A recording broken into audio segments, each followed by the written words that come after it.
for me, and you go back to Rocket Factory and the why I do what I do, it's for people and for their livelihoods and for, call it, their overall health. This year, I've been doing a little bit more introspection and started a new initiative secondary to Rocket Factory, but still related to my why, which is this concept I'm calling for right now, Project Seizmic. And it's personal to me because it's all around mental health and depression, anxiety. And one of the things that I've come to realize is, as I've battled some of my own depression and anxiety over the years, is we got a lot of people suffering out there. And having gone through a couple of now rounds of this, on the second round, I didn't know I was going through the second round of depression until it was too late, till it came on like gangbusters, until you have the feelings of sadness and loss of interest in the things that normally bring you pleasure, like exercise and other things that get you out of bed every day. And so for me, one of the things that I've did a lot of thinking about is like, well, why don't we have a way to understand depression earlier on?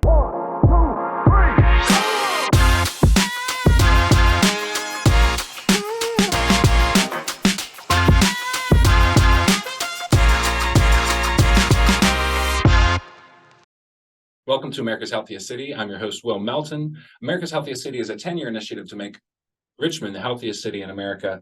I'm excited to bring you today's show and our guest, Todd Feldman from Rocket Factory. We're going to bring Todd on in a minute, but before I dive in, I just want to remind listeners that you can go to americashealthiestcity.com to check out our ideas board, to submit your ideas, to comment on ideas that have been submitted, and to see who is involved in this initiative. I encourage you to join as an ambassador if you're a brand or if you are a government entity or a nonprofit. If you want to signify that you're committed to this effort, this is important. We can only do it if we do it together. So please join us at americashealthiestcity.com. And without further ado, I want to bring on Todd Feldman. Todd and I were introduced by Mike King not too long ago. We had a great conversation. And today's going to be an exciting show, speaking a little bit about all things, but certainly about mental health and men's mental health as a key component of that. So Todd, I'll let you introduce yourself and tell our listeners a little bit about what you do. So yeah, good to see you, Will, and certainly excited to be here and talk about all things health and a little bit of business. So Todd Feldman, Rocket Factory, started the Rocket Factory, gosh, right before the pandemic hit. So awesome timing there. And in the process have kind of gone through the normal iterations of what a business startup does and kind of pivots along the way in the journey. And for me, it's really gotten down to a couple things, and that is both the livelihoods of people. So we're an advisory services business to C-level executives and CEOs. We do strategy and strategy advice.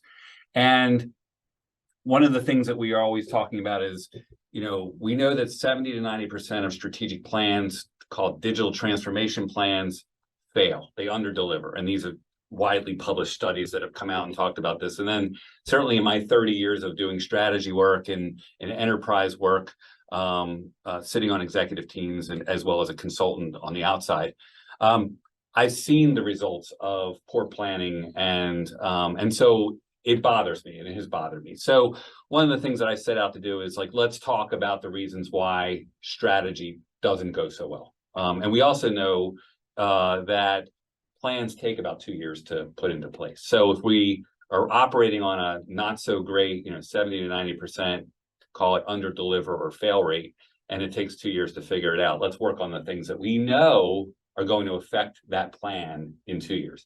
At the end of it all are the people that work at these companies. And we know that if planning doesn't go well, then those people will suffer through the form of layoffs, or maybe they get to quiet quitting, or any of these other trends that we're seeing in the market.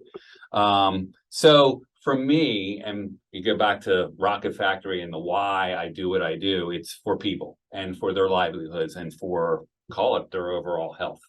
This year, I've been doing a little bit more introspection and started a new initiative secondary to Rocket Factory, but still related to my why, which is this concept I'm calling for right now, Project Seizmic. And it's personal to me because it's all around mental health and depression, anxiety. And one of the things that I've come to realize is, as I've battled some of my own depression and anxiety over the years, is we got a lot of people suffering out there. And having gone through a couple of now rounds of this, on the second round, I didn't know I was going through the second round of depression until it was too late, till it came on like gangbusters, until you have the feelings of sadness and loss of interest in the things that normally bring you pleasure, like exercise and other things that get you out of bed every day. And so for me, one of the things that I've did a lot of thinking about is like, well, why don't we have a way to understand depression earlier on? Why can't we, the reason for the name Project Seizmic is like we have these, in geology, geologists have seismographs, right? So why can't we have like sort of a reading of the rumble before the problem really, an earthquake erupts, So so I'll pause, but that's kind of what's been going on with me and Rocket Factory, and as well as with Project Seizmic. And I know we're going to dive deeper into the mental health side of things today, but really critical conversations. Well, before I go there, I want to back up to the business end of things, because Sure. I think that I'm always looking for commonalities. Where do I overlap with people? Where do we see eye to eye? Yeah. A couple of years ago, Exponent 21 adopted a mission to make the world a better place to work. Love it. And, you kind of look at it and say, well, a marketing company with a mission to make the world a better place to work, like, what's our business? What are we doing? And I think at the end of the day, when you look around at, whether it's quiet quitting or public layoffs or, the great resignation, it's very evident to me that there's an incongruence between what the workplace is and what the worker wants. Yes. To feel fulfilled, just Yes. at a very basic level. And so what we said was, can we create a work environment that people love, that they want to come to, that they want to feel part of, and create that culture, and certainly in a remote environment too, because all this started, right before the pandemic, but certainly having had grown it through that period. So, and then, once we start having success, and we certainly have had some success, we can tell our story and we can share it with others, and we can challenge other businesses to go to a 4-day work week or trial, different things that have really been successful for us. So, really talking on that front, we're saying, okay, it's not about work-life balance, it's about life balance. If you have it to go home at the end of the day and you're like trying so hard to cut off all the memories that were so terrible during the workday just so you can have peace at home, or you're going to work pretending like any problems you have at home or something you're going to ignore, that's not reality. It's not reality. So, for me, it's, that's where we overlap. And I really want to talk about even a layer deeper and talk about what's happening, because I'm looking at these companies like Google, and we're on the radio right now, so this is a criticism and it's going to happen, but 12,000 workers got laid off for savings of a fraction of what they paid out in dividends to shareholders in just one quarter. So that's really frustrating to me when I'm sitting here thinking about morale matters. We kind of need to build sustainable organizations. What are they doing to themselves? Why are they doing it? And maybe you can speak a little bit more to sort of that importance of sustainability and how that interacts with how people show up at work. Yeah. So gosh, there's a lot to unpack there. But I love it. So we'll talk about sustainability. So first of all, let's go back to companies that have been in business for a really long time. We use this as an example. Google is not a startup anymore, right? Been in business for quite a while. There are lots of companies out there that have been in business for quite a while, and they feel this need to go through what they call transformation, or what the market is calling transformation. We must transform or we're going to die. It's like, why are we having this conversation? First of all, what happens when you have the conversation around transformation is that gets communicated to employees in the form of, it's going to be a set of projects, initiatives. There's going to be a set of meetings that we're going to hold. There's going to be a rally that's going to happen under some big tent somewhere. We did that at Circuit City, by the way. And we know how that turned out. And instead of talking about transformation or even innovation as a separate thing or the set of initiatives, let's just talk about being sustainable. And let's talk about having if businesses are sustainable, then transformation and innovation become outcomes of us declaring, and by us, I mean the CEO and the leadership team, declaring that we're going to work towards being a sustainable organization. Now, what does that mean? Well, it means first having a clear vision and mission around the organization. What that also creates, though, what that creates is clear purpose for those employees. And one of the things that we lack, generally speaking, that I see way, like vast majority of the time, are poor vision statements and poor mission statements. And therefore, you have an employee base that is lacking purpose. And so an employee base without purpose is not sustainable. And therefore, your business will not be sustainable. You may not feel it right away, but it will occur. And then down the line, you're going to have to go through this whole thing around transformation, or you're going to call it a transformation. There is so much data around the power of purpose in the minds of a human being, and particularly people that come to work when we're talking about business.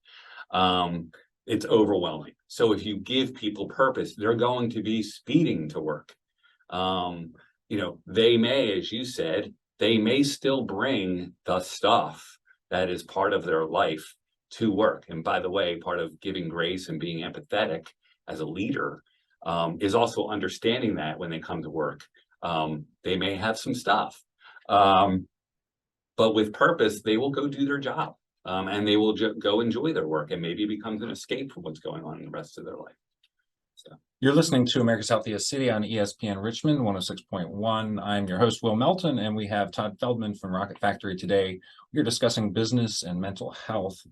Todd, so we're talking about success in business as it relates to sustainability and kind of how that trickles down to the individual. And earlier, we were talking about kind of being at that place of sort of dire straits when it comes to mental health as an individual, where you might find it difficult to get out of bed in the morning, or to find the motivation to do the things that you might normally do on a normal day.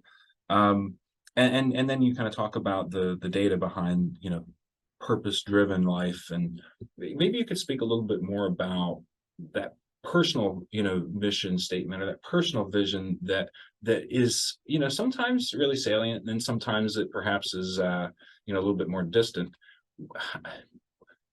Have there been any lessons that, you said you've kind of been through this cycle a couple of times, that you've learned to kind of help? You're looking at data, right? How do you find that data that gives an indicator? Where have you gone with that? What have you learned?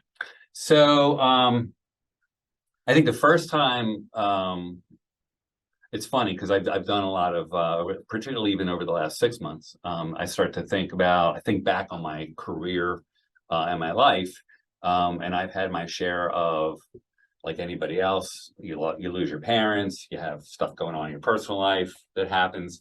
And it really, and I say this like not proud, it's never really affected me. Or at least I didn't know it. And then only recently, as I've always done really well under pressure, and I've always done well under called stressful situations. Literally about every job I've ever taken on in my career, starting from my super early days back in living in Philadelphia and working on live sports television. We're in live television. And that's a stressful job as a 23-year-old kid trying to learn the ropes of going to work every day. Flash forward to now, and that all builds over time, and I didn't know it. And at the time, somewhere around 2019, 2018, I started feeling like, I'm not really feeling very good. And then not feeling very good kind of started turning into, I don't really have a lot of motivation to get out of bed in the morning. And then it turned into, man, I'm really anxious, and I don't know what's going on, and I can't explain it. And I wasn't telling anybody. And as a guy, right, we don't want to come across, feeling like we might be vulnerable or weak, not sharing our feelings with people. Guess what? That's the best thing you could do. And I only learned that by going through it. So I sought help, but it was only after about maybe 2 months of kind of living in hell of my own brain. And then got the help I needed, and certainly through some medication and some therapy. was able to kind of come out of that and did really well. And then I went off of it again. I was like, oh, I'm good. I'm gonna, I got this. And then it happened again in 2020. What did we just end? 2022. And I was like, oh, I'm having it again. And oh, these feelings that I've been having all summer are feelings that I used to have for years. And I didn't know back then, the years ago part, like before the first, what I identified as depression and what a doctor identified as depression was the start of depression, but it's just been simmering for a really long time. So one of the things, as I mentioned earlier in my kind of call it my opening statement, was this whole idea of like, depression is, there's stages of, actually, there's depression only becomes depression when you really feel the symptoms. There's a symptom called anhedonia. Anhedonia is a fancy word, and I've only learned this over the last couple of weeks. Anhedonia. Anhedonia is the feeling that you've lost the passion and the will to want to do that thing you used to love to do. That's one of the cardinal symptoms of depression. But you only know you're having depression once you start having the feelings of the sadness and the feelings of mood and the mood part. When it really starts to kick in. But what I didn't realize is I was like predisposed for depression leading up to those kinds of feelings. And so these are the kinds of things that I'm hoping that coming on to your show and talking about this, and as we talk more about perhaps solutions or ways at least of starting the dialogue, that has already started. I mean, the good news is like, I think we're getting better normalizing the conversation, but there's a lot of work left to do. That was a long answer to, I think, your question. Well, no, that's perfect. And I'll segue into, kind of back to the business angle, because, thinking back on my adult life, I've been a business owner since I was 20 years old. I'm 37 now. So, quite a while. And up until recently, I could say that most of my time as a business owner has been fraught with worry and doubt, self-doubt, anxiety about whether the future is going to unfold the way that we hope and all this stuff. And for a long time, I just wanted to shut those feelings off. I was like, this is not the voice I need in my head, but it's anxiety. There's a real thing that's going on physiologically, but I would shut off. I'd self-medicate, drinking or, whatever, just to kind of quiet it down. And I think that what I've learned over my life, and I lost my father when I was 12, and that was pretty traumatic, and certainly have grown and healed from it, but might have attempted to mute some emotions and exposure to emotions, and I think that can really pigeonhole us into not recognizing the signs and symptoms sometimes. And the last thing I'll say, just to kind of like get us into the funny zone. During the pandemic, one of my favorite things was watching Queer Eye, because every single episode I would cry, and it made me feel so good about myself. Yeah. I was like, I'm capable of this wide range of emotions. And oh wait, by the way, in this sort of really difficult political time, there's some good out in the world that we can kind of use as a beacon to feel some hope about, external things. Yeah. So maybe you can talk a little bit about your experience as a business owner, and maybe, it sounds like maybe some of the things that you've dealt with in the past may have coincided with some transitions in your life, and you've certainly had to learn through that as well. Yeah, I think it's kind of like what I'm going to really mess the saying up, but it's like, what makes you, what is it? What challenges only makes you stronger, or whatever. Kill you makes you stronger. Thank you. Whatever it's funny. I always like mess up the cliche phrases, but anyway, I think forming Rocket Factory and doing what I'm doing, both watching clients in their roles, and then just reflect, and then doing the same reflection on my own call it personal struggles. And health struggles, if you will, have been has I think helped me to become, I'll say it, a better leader. And certainly I'm always looking for ways to be better as a human being, not even just a leader, a better human being, a better person.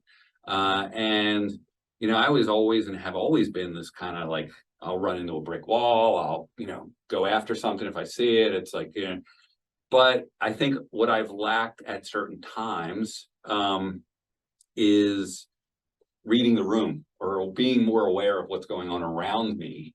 And I certainly have, developed that skill over the last several years I've done a better job, I believe, and those that are around me closely, my wife in particular, I've done a better job at really doing the work on trying to become a better human being and being more aware of what's going on around me. And I think that's helped me become a better person. And I will say, like, I'm enjoying myself more in meeting and dealing and talking to people like yourself.